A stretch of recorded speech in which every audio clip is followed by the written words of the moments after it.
Hi friends, welcome back to my channel. ఈ స్టోరీకి writer SNMR Sridhar గారండి. శ్రీధర్ గారి అన్ని స్టోరీస్కి కాపీరైట్స్ వర్తిస్తాయి. ఆయన పర్మిషన్ లేకుండా యూట్యూబ్లోనే కాదు మరే ఇతర సోషల్ మీడియా నెట్వర్క్లో కూడా ఆయన స్టోరీస్ని అప్లోడ్ చేయడానికి వీల్లేదు. దయచేసి అలా చేయకండి ఫ్రెండ్స్. అలా చేస్తే లీగల్గా చాలా ప్రాబ్లమ్స్ ఫేస్ చేయాల్సి వస్తుంది. అలానే ఈ స్టోరీస్ చదువుతున్న వాళ్ళైనా వింటున్న వాళ్ళైనా మీరు మరే ఛానల్లోనైనా శ్రీధర్ గారి స్టోరీస్ని చూసినట్లయితే వెంటనే నాకు కామెంట్ బాక్స్లో మెసేజ్ చేయండి. నేను రైటర్ గారికి ఇన్ఫామ్ చేస్తాను. ఇది కంప్లీట్గా శ్రీధర్ గారి ఛానల్ అండి. ఆయన స్టోరీస్ మాత్రమే మన ఛానల్లో ఉంటాయి. ఆయన మరెవ్వరికి కూడా పర్మిషన్ ఇవ్వలేదు. కాబట్టి ఆయన పర్మిషన్ లేకుండా నేమ్స్ చేంజ్ చేసి చాలామంది వేరే ఛానల్స్లో స్టోరీస్ని అప్లోడ్ చేస్తున్నారు. ఇది కరెక్ట్ కాదు. ఆయన లీగల్గా ప్రొసీడ్ అవుతారు. సో మీరు ఎక్కడైనా ఆయన స్టోరీస్ని చూస్తే నాకు ఇన్ఫామ్ చేయండి. ఇక లేట్ చేయకుండా వీడియోలోకి వెళ్ళిపోదాం ఫ్రెండ్స్. ఎస్ఎన్ఎంఆర్ శ్రీధర్ గారు రాసినటువంటి కలలా కరిగిన నీకై నా అన్వేషణ 70వ భాగం. తన షర్ట్ కాలర్ పట్టుకుని గట్టిగా ఏడుస్తూ ఎవరు నువ్వు అనగానే తన గొంతుకి అప్పుడే సర్దుమణిగి మాట్లాడుకుంటున్న ఇంట్లో వాళ్ళంతా ఒక్కసారిగా ఉలిక్కి పడ్డారు. సిరి ప్లీజ్, నేను చెప్పేది ఒక్కసారి విను. ఏడుస్తూ ఏం చెప్తావు? 2 ఏళ్ల క్రితం ఏ ఆడపిల్ల ఊహించని పరిస్థితుల్లో నా జీవితంలోకి ఎందుకు వచ్చావు? నీకు కావాల్సింది తీసుకుని నీకు సంబంధమే లేదన్నట్టు వెళ్ళిపోయావు. మళ్ళీ ఇప్పుడు ప్రేమ పెళ్ళి అంటూ మళ్ళీ నా జీవితాన్ని నీ చేతుల్లోకి తీసుకున్నావు. ఎందుకు ఇదంతా చేశావు? నేను నీకే అన్యాయం చేశానని నాతో ఇలా ఆడుకుంటున్నావు అంటుంటే 2 చేతులతో తన ఫేస్ని పట్టుకొని సిరి ప్లీజ్, జరిగిన దాంట్లో నా తప్పు లేదని చెప్పను, కానీ మన ఇద్దరి మధ్య ఏదైతే జరిగిందో అది నా ప్రమేయం లేకుండా జరిగిపోయింది. నిన్ను వదిలి నేను వెళ్ళలేదు సిరి. ఆ రోజు నువ్వే తన చేతుల్ని విదిల్చి కొట్టి ఛీ నోర్మి, నీకేం తెలియకుండానే జరిగిందంటే నమ్మేస్తాననుకున్నావా? సిరి ప్లీజ్, నేను చెప్పేది విను. నువ్వెంత బాధపడ్డావో నేను అంతే బాధపడ్డాను. నీ మొహం కూడా తెలియకుండా 2 ఏళ్లుగా నీకోసం పిచ్చివాట్లా వెతికాను. కానీ నువ్వెవరో ఏంటో ఎంత ప్రయత్నించినా తెలియలేదు. అనుకోకుండా నువ్వే నేను వెతికే అమ్మాయివని, నా వల్లే నువ్వు ఇలా అయిపోయావని తెలిసి ఎంత బాధపడ్డానో నీకు తెలీదు. అందుకే నేను ప్రేమించానని చెప్పి నమ్మించి మళ్ళీ పెళ్లి చేసుకున్నావు అంతేనా అని కోపంగా అడిగింది సిరి. నమ్మించడమేముంది సిరి, నేను నిన్ను నిజంగానే ప్రేమించాను. అబద్ధం. నువ్వు ప్రేమించింది నన్ను కాదు, సిరిని. ఈ స్థానంలో నేను కాకుండా ఎవరున్నా ప్రేమించేవాడివి. అనుకోకుండా నీ వల్ల నాశనం అయిపోయిన నేనే ఉన్నాను కాబట్టి ఇలా కథలల్లి చెప్తున్నావు. లేదు సిరి, నన్ను నమ్ము. నువ్వెవరో తెలియనంతవరకు నీ హెల్త్ బాగు చేయాలనుకున్నానే తప్ప అంతకుమించి ముందుకెళ్లాలని ఎప్పుడూ అనుకోలేదు. ఎందుకంటే నీ రూపం తెలియకపోయినా నా మనసులో నువ్వే ఉన్నావు అంటుంటే ఇంతలో సూర్య సూర్య అంటూ అందరూ కంగారుగా డోర్ కొట్టడంతో డోర్ ఓపెన్ చేశాడు సూర్య. సిరి ఏమైందమ్మా, ఎందుకలా అరిచావు అని అడిగింది మంగమ్మ. ఎందుకా? నాకు ఈ మనిషి గురించి పూర్తిగా నిజం తెలిసింది బామ్మ అంది ఏడుస్తూ. డాడ్, ఈ సూర్య ఎవరో కాదు, ఇతను అని విశ్వనాథ్తో ఏదో చెప్పబోతుంటే మాకు ముందే తెలుసమ్మా అన్నాడు విశ్వనాథ్. షాక్ అయి ఏంటి? అవునమ్మా, ఈ విషయం మా అందరికీ ముందే చెప్పేశాడు అనగానే అందరికీ తెలుసా? సూర్య కల్పించుకొని నా మాట విను సిరి, జరిగిందంతా ఒక పీడకలలా మర్చిపోయి కొత్త లైఫ్ స్టార్ట్ చేద్దాం అన్నాడు. సిరి, వాడు చెప్పేదంతా నిజం. నువ్వెంత బాధపడ్డావో వాడు అంతే బాధపడ్డాడు అన్నాడు ఆర్కే. అవునమ్మా, జరిగింది మర్చిపోయింది అని సుమిత్ర ఏదో అనబోతుంటే మర్చిపోవాలా? ఏది మర్చిపోవాలి? నన్ను నేనే పూర్తిగా మర్చిపోయిన 2 సంవత్సరాలని మర్చిపోవాలా? 3 నెలల పాటు కనీసం మనిషిని కాలేకపోయినా నా శరీరాన్ని మర్చిపోవాలా? లేక అందరూ వద్దంటున్న 9 నెలలు నీ పాపాన్ని అపురూపంగా చూసుకున్నా, కానీ ఆ బిడ్డ కూడా నన్ను మోసం చేసి వెళ్ళిపోయింది, అది మర్చిపోవాలా? ఏది మర్చిపోవాలి అని గట్టిగా అంటుంటే ఆ బిడ్డ ఎక్కడికి పోలేదు సిరి, బతికే ఉంది అన్న సూర్య మాటకు షాక్ అయి ఏంటి? ఆమె మొహాన్ని 2 చేతులతో పట్టుకొని అవును సిరి, మన బిడ్డ చచ్చిపోలేదు, బతికే ఉంది, నీతోనే ఉంది. రోజు నీతో ఆడుకుంటూ నీ పాలు తాగుతూ నిన్ను అమ్మ అని పిలుస్తూ అపురూపంగా నీ ఒళ్ళో పెరుగుతున్న బాబు ఎవరో కాదు, మన బాబు. నువ్వు 9 నెలలు కంటికి రెప్పలా నీ కడుపులో దాచిన నీ బిడ్డ అనగానే లేదు, నువ్వు అబద్ధం చెప్తున్నావు, నా పాప చనిపోయింది, నేను చూశాను. లేదురా, నీకు పుట్టింది పాప కాదు, బాబు. ఇది నిజం. అందుకే వాడి మీద నీకు తెలియకుండానే అంత ప్రేమ పెంచుకున్నావంటుంటే డాడ్, ఇది నిజమా? బాబు నా బిడ్డ అని విశ్వనాథ్ని అడిగింది. అవును బేబీ, నీ బాబే. నీ భవిష్యత్తుకు ఎక్కడ అడ్డొస్తాడోనని నేనే షిల్లాంగ్లో అనాథాశ్రమంలో వదిలేసి ఓ చనిపోయిన బిడ్డను నీకు చూపించి నమ్మించాను. కానీ సూర్య వచ్చాక బాబు గురించి తెలిసి వాడిని నీ దగ్గరకు చేర్చాడు అంటుంటే కన్నీళ్లతో, అందరికీ అన్ని విషయాలు ముందే తెలిసి నా దగ్గర దాచారా? బేబీ, ఇందులో సూర్య తప్పేం లేదు. తను అన్ని విషయాలు నాకు ముందే చెప్పాడు. నేనే డోంట్ టాక్ అని ఏడుస్తూ, అందరూ కలిసే నన్ను మోసం చేశారు. నా దగ్గర అన్ని నిజాలు దాచి నన్ను పిచ్చిదాన్ని చేశారు.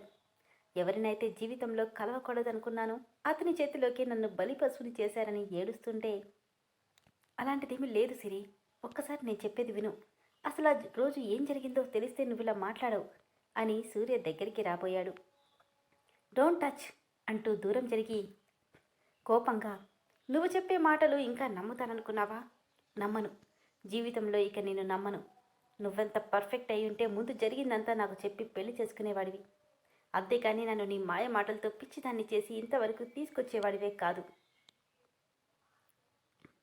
విశ్వనాథ్ కల్పించుకొని, బేబీ, ఇందులో సూర్య తప్పేం లేదు. తను నీకు చెప్తానని అన్నాడు. మేమే చెప్తే నువ్వు ఇలా రిసీవ్ చేసుకుంటావనన్న భయంతో చెప్పనివ్వలేదు. తన తప్పేమీ లేదు బేబీ, నా మాట విను. I hate you dad. నువ్వు కూడా నన్ను మోసం చేసావు కదా? అలాంటిదేమీ లేదమ్మా. మేమేం చేసినా మీ ఇద్దరి మంచి కోసమే, నీ సంతోషం కోసమే చేశాను. నన్ను నమ్ము. అవును సిరి, వాడు చెప్తానంటే మేమే బలవంతంగా వాడిని ఆపేసామంది సుమిత్ర. చాలు, ప్లీజ్ వెళ్ళిపోండి ఇక్కడి నుండి. ఒక్క క్షణం మీరంతా నా కళ్ళ ముందున్నా ఏం చేస్తానో నాకే తెలీదు. వెళ్ళిపోండి అని గట్టిగా అరుస్తూ అక్కడున్న ఫ్రూట్స్, స్వీట్లు అన్నీ వాళ్ళ మీదకి విసిరేస్తుంది. సిరి, ప్లీజ్ డోంట్ బీ ఎక్సైటెడ్. ఒక్కసారి నాకు మాట్లాడే ఛాన్స్ ఇవ్వు.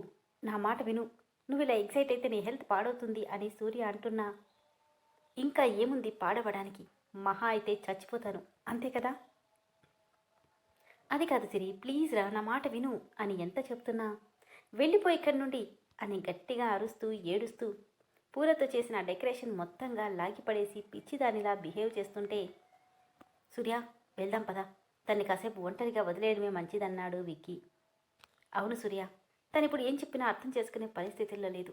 పద వెళ్దామంటూ నిశ్చేష్టంగా నిలబడిపోయిన సూర్యని అందరూ అక్కడి నుండి లాక్కొని బయటకు వచ్చేశారు. వాళ్ళంతా వెళ్ళిపోగానే డోర్ క్లోజ్ చేసి బెడ్ మొత్తాన్ని పిచ్చిదానిలా లాగిపడేసి గుండె పగిలేలా ఏడుస్తూ కింద కూర్చుండిపోయింది సిరి. బాధగా సోఫాలో వెనక్కి వాలి కూర్చుండిపోయాడు సూర్య. సుమిత్ర సూర్య తల మీద చేయి వేయగానే, ప్లీజ్ మా నన్ను కాసేపు ఒంటరిగా వదిలేయండి. అది కాదు నాన్న, గట్టిగా. ఏది కాదమ్మా, మీ అందరికీ ఎన్నిసార్లు చెప్పాను, నిజం దాచి పెళ్లి చేసుకుంటే నేను మోసగాన్నవుతానని. అందరి వైపు చూస్తూ మీలో ఒక్కరైనా నా మాట విన్నారా? ఇప్పుడు చూడు తనేమంటుందో. నేను మోసం చేసి పెళ్లి చేసుకున్నానంటుంది. ఏం చెప్పినా తనిక నమ్మదు. నన్నేం చేయమంటారు ఇప్పుడు? ఇలా జరుగుతుందని మనకెలా తెలుస్తుంది సూర్య? సిరి ఇలా రియాక్ట్ అవుతుందని కదా నిన్ను నిజం చెప్పకుండా ఆపింది అన్నాడు విశ్వనాథ్. కానీ ఇప్పుడేమైంది మావయ్య? ఇప్పుడేం చెప్పి నమ్మించను అంటుంటే అందరికీ ఏం చెప్పాలో తెలియక సైలెంట్గా ఉండిపోయారు. అంతలో కేర్మంటూ బాబు నిద్దట్లో లేచి ఏడుస్తుంటే శాలిని వెళ్ళి తీసుకొచ్చింది. సూర్య బాబుని తీసుకొని గార్డెన్లోకి వెళ్తుంటే, ఇలా ఇవ్వు, మేము చూసుకుంటామంటూ వచ్చింది అను.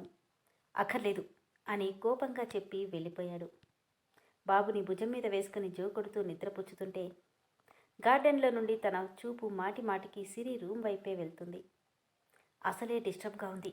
ఎలాంటి డెసిషన్ తీసుకుంటుందో ఏంటోనని కంగారుగా అనిపిస్తుంటే బాబుని నిద్రపుచ్చి తన రూమ్ విండోలో నుండి చూశాడు.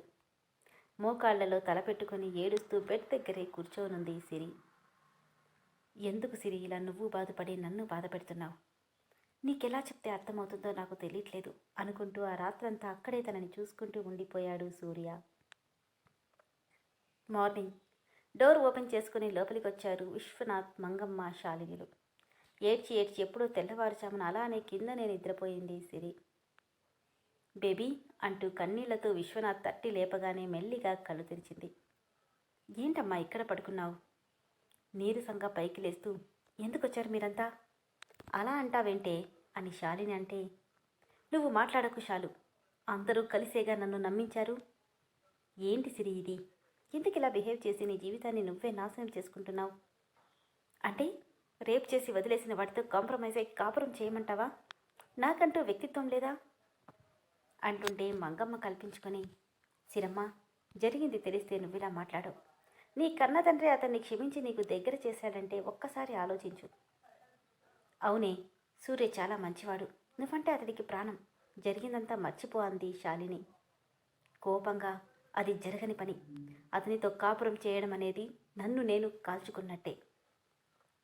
బేబీ, నీకెందుకు అర్థం కావట్లేదు? జరిగిన దాంట్లో సూర్య తప్పు లేదమ్మా. అనుకోకుండా నీ జీవితాన్ని నాశనం చేశాడు. నిజమే, కానీ జరిగిపోయిన దాన్ని తలుచుకొని ఏం ప్రయోజనం? ఇప్పుడు మీ మధ్య ఒక బిడ్డ కూడా ఉన్నాడు. వాడి గురించైనా ఆలోచించి జరిగింది మర్చిపోయి సూర్యతో కొత్త జీవితాన్ని ప్రారంభించు అంటుంటే సైలెంట్గా ఉంది. ఇంత చెప్పినా నీ మొండితనం వదలకపోతే జీవితంలో చాలా నష్టపోతావు తెలి అంటున్న సిరిలో ఎలాంటి చలనం లేకపోవడం చూసి, నేను చెప్పాల్సింది చెప్పాం, ఇక నీ ఇష్టం అని చెప్పి వెళ్ళిపోయారు ముగ్గురు. వాళ్ళు వెళ్ళిపోయాక, యువర్ రైట్ డాడ్, జరిగిపోయిన దాని గురించి ఆలోచించి లాభం లేదు. కోపంగా జరగబోయే దాన్ని గురించి ఆలోచించాలి అనుకుని కళ్ళు తుడుచుకుంది సిరి. రాత్రి నుండి ఎవ్వరికీ నిద్రలేదు. అందరూ నిన్నెంత సంతోషంగా ఉన్నారో తిండి నీళ్లు కూడా మర్చిపోయి ఈరోజంతా బాధగా ఉన్నారు. సూర్య, సిరితో నేను మాట్లాడాను, కానీ తన మనసు మార్చుకుంటుందన్న నమ్మకం లేదు. అందుకని అని విశ్వనాథ్ ఏదో చెప్పబోతుంటే, అందుకని దానివల్ల నీ జీవితం పాడు చేసుకోకు. ఎంత చెప్పినా మనకి మాట్లాడే అవకాశం కూడా ఇవ్వనప్పుడు నువ్వు మాత్రం ఏం చేస్తావు? వదిలే, నీ బతుకు నువ్వు బతుకు. నా కూతురు ఎలాగో నాకు బరువు కాదు. తన సంగతి నేను చూసుకుంటాను అన్నాడు విశ్వనాథ్ విరక్తిగా నవ్వి. అలా వదిలేసేవాడినైతే ఇంత దూరం రాను మావయ్య. తనని వదులుకునే ప్రసక్తే లేదు. చెప్పాను కదా, తనేం శిక్ష వేసినా మౌనంగా భరించడానికి సిద్ధంగా ఉన్నాను. అలాంటప్పుడు వదిలేయాల్సిన అవసరమే ఉంది. ఇలా ఎన్ని రోజులని అంటుండగానే సిరి డోర్ ఓపెన్ అయి అడుగుల చప్పుడు వినిపిస్తుంటే అందరూ తలలు అటువి తిప్పి చూశారు. మెరూన్ కలర్ శారీలో దానికి తగ్గ మ్యాచింగ్ జ్యువెలరీతో మెల్లో మంగళసూత్రాలు పచ్చగా మెరుస్తుంటే నవ్వుతూ దిగొస్తుంది సిరి. తనని చూసిన అందరికీ నోట్లో మాట రాక అలానే చూస్తుండిపోయారు. ఏంటందరూ అలా చూస్తున్నారు? బేబీ, నువ్వు రాత్రంతలా గొడవ చేసి ఇప్పుడు ఇలా నవ్వుతున్నానా? ఆలోచించాను డాడీ. జరిగిపోయిన దాని గురించి బాధపడి ప్రయోజనం లేదు. అందుకే సూర్యతో కొత్త లైఫ్ స్టార్ట్ చేయడానికి డిసైడ్ అయ్యాను అని ఆ పదాలని ఒత్తి పలుకుతూ సూర్య వైపు చూస్తూ చెప్తుంటే, నిజంగానా సిరి అని అడిగాడు ఆర్కే. అవును మావయ్య, సూర్యని నేను ప్రాణంగా ప్రేమించాను. తను కూడా నేనంటే ప్రాణం. ఎంత ప్రేమ లేకపోతే నా కోసం ఎంత చేస్తాడు చెప్పండి. అందుకే ఆ ప్రేమని వదులుకోవాలనుకోవట్లేదు అంటుంటే సూర్య కళ్ళార్పకుండా సిరినే చూస్తున్నాడు.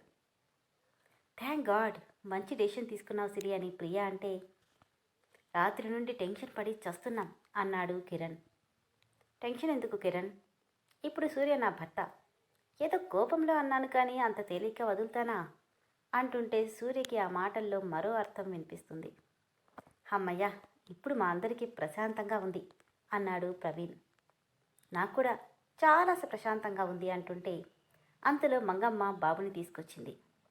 బాబు అంటూ వాడిని దగ్గరికి ఎత్తుకొని ముద్దులాడుతూ కన్నీళ్లతో, ఆకలేస్తుందా? పద, నీకు పాలు పట్టిస్తానంటూ వాడిని తీసుకెళ్ళిపోయింది సిరి. అమ్మయ్య, సిరి అర్థం చేసుకుంది. అంకుల్, ఇక తన గురించి మీరు మర్చిపోవచ్చు అని శాలిని అంది. సూర్య ఏదో ఆలోచిస్తుండడం చూసి, ఏంట్రా ఇంకా ఆలోచన? కంగ్రాట్స్ బావా అంటూ హక్ చేసుకున్నాడు విక్కీ. నవ్వి ఊరుకున్నాడు సూర్య.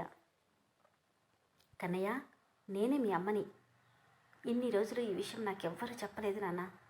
అన్నీ తెలిసే నిన్ను నాకు దూరం పెట్టేశారు, నా బంగారం అంటూ ముద్దులాడుతుంటే అప్పుడే లోపలికి వచ్చిన సూర్య తన దగ్గరికి వచ్చి సీరియస్గా నిలబడి తననే చూస్తున్నాడు.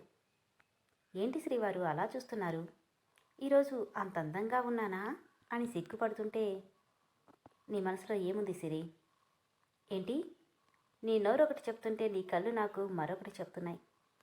అలాగా, ఏం చెప్తున్నాయి? నీ మాట ప్రవర్తన అన్నీ నటన అని చెప్తున్నాయి అనగానే గట్టిగా నవ్వుతూ, వెల్డన్ సూర్య, ఎంతైనా పోలీస్ ఆఫీసర్వి కదా, కరెక్ట్గానే గెస్ చేశావు. ఎందుకు ఇదంతా? నీకోసమే సూర్య.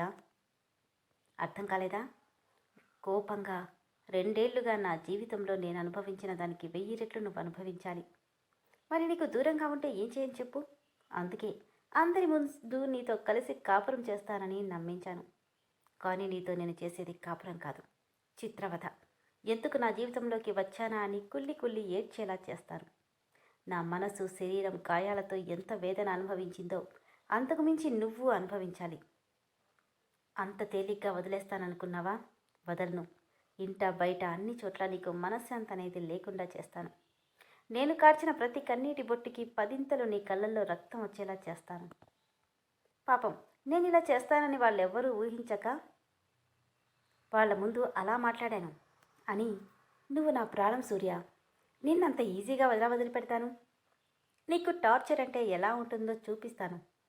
గెట్ రెడీ మిస్టర్ జయసూర్య అని కోపంగా అనగానే, ఓకే సిరి, ముందే చెప్పాను కదా నువ్వే శిక్ష వేసినా భరిస్తానని.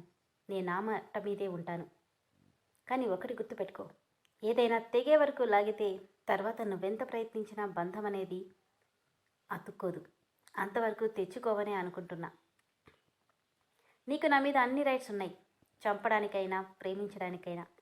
స్టార్ట్ చెయ్యి. ఎలా చేస్తావో ఏం చేస్తావో నీ ఇష్టం. నువ్వేం చేసినా నవ్వుతూ భరిస్తాను. బెస్ట్ ఆఫ్ లక్ అని చెప్పి వెళ్ళిపోయాడు సూర్య. విన్నారు కదా ఫ్రెండ్స్, మరి సిరి సూర్య మీద ఎలా పగ సాధించబోతుందో మనము చూద్దాం తదుపరి ఎపిసోడ్స్లో.